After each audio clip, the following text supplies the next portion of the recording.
আমরা এই দেশেতে জন্মি, এই দেশেতে মরবো, পালাবো না। টাকা নিয়ে যাবে ৯-৬ করে, আর সেই টাকাগুলো পাচার করবে। বেশিরভাগই হচ্ছে গিয়ে আমলা, বেশিরভাগ পলিটিশিয়ান। কয়েকটি দেশ আছে তারা সহজে তথ্য দেয়। ঘুষ, দুর্নীতি সহ অবৈধ উপায়ে দেশের সাধারণ মানুষের টাকা লুটে নিয়ে রাজনীতিবিদ, আমলা, ব্যবসায়ীদের অনেকেই পাড়ি দিয়েছেন দুবাই, মালয়েশিয়ায়, সিঙ্গাপুরে। এসব দেশের কয়েকটিতেই সেকেন্ড হোম নামের প্রকল্পে বিনিয়োগ করে বৈধভাবে থাকার সুবিধা রয়েছে।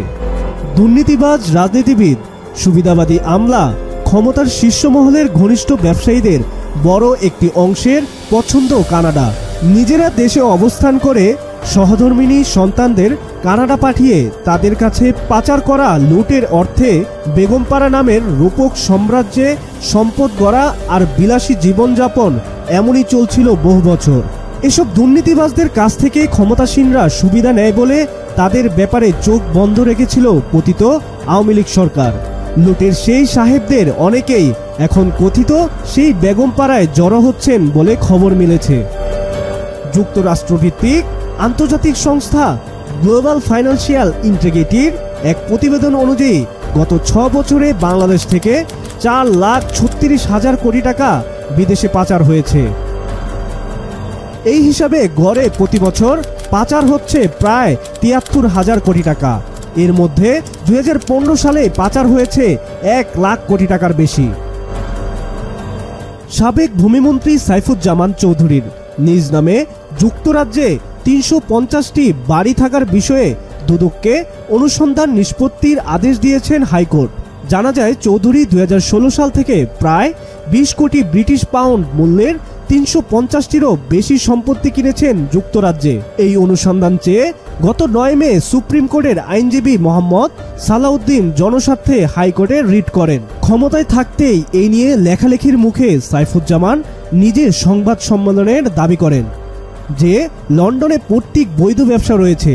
তার বাবা ১৯৬৭ সাল থেকে লন্ডনে ব্যবসা করেন। তিনি নিজেও যুক্তরাষ্ট্রে পড়াশোনা করে ১৯৯১ সাল থেকে সেখানে ব্যবসা করেন। এরপর তিনি লন্ডনে ব্যবসা সম্প্রসারণ করেন। সেই সূত্রেই সেখানে সম্পদ রয়েছে। আওয়ামী লীগের যুগ্ম সাধারণ সম্পাদক ও সাবেক সংসদ সদস্য মাহবুবুল আলম হানিফের সহধর্মিণী সন্তানেরা কানাডায় থাকেন।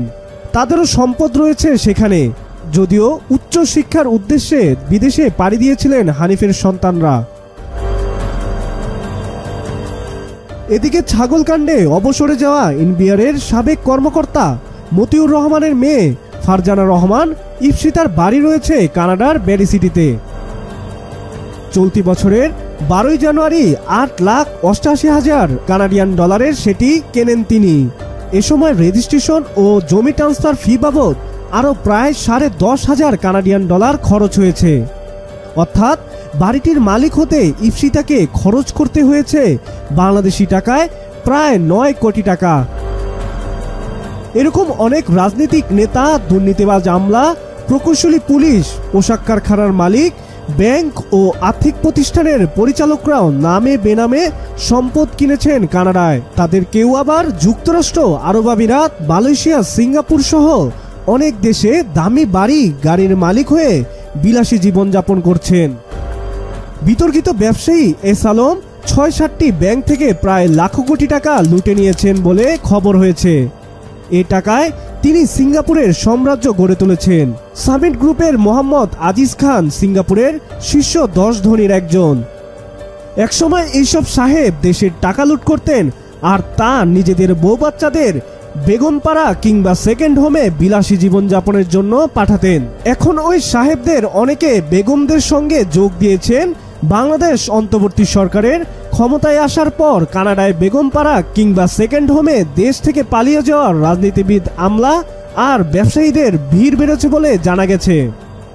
এর আগে ২০২০ সালে সাবেক পররাষ্ট্রমন্ত্রী এ কে আব্দুল মোমেন সাংবাদিকদের জানিয়েছিলেন, কানাডায় টাকা পাচার করে বাড়িঘর বানিয়েছে এরকম ২৮টি ঘটনা আছে। এর মধ্যে রাজনীতিবিদ সহ সরকারি কর্মচারী ও পোশাক খাতের ব্যবসায়ীদের সন্ধান পাওয়া গেছে বলে তিনি জানিয়েছেন। 67 লোকের তথ্য দিয়ে তারা বাংলাদেশ ব্যাংক বলেছিল। বিভিন্ন সূত্র থেকে খোঁজ নিয়ে আরো জানা যায়, বর্তমানে মামলা, জেল, জরিমানা আর শাস্তির ভয়ে নেতারা সহ বিভিন্ন সরকারি কার্যালয়ের ব্যক্তিবর্গরা বিভিন্ন উপায়ে ওইসব দেশে পাড়ি জমান। প্রধান উপদেষ্টা ও অর্থ উপদেষ্টা এরই মধ্যে অন্তত পাচারের 1 লাখ কোটি টাকা ফেরতের উদ্যোগ নেওয়া হচ্ছে বলে জানিয়েছেন।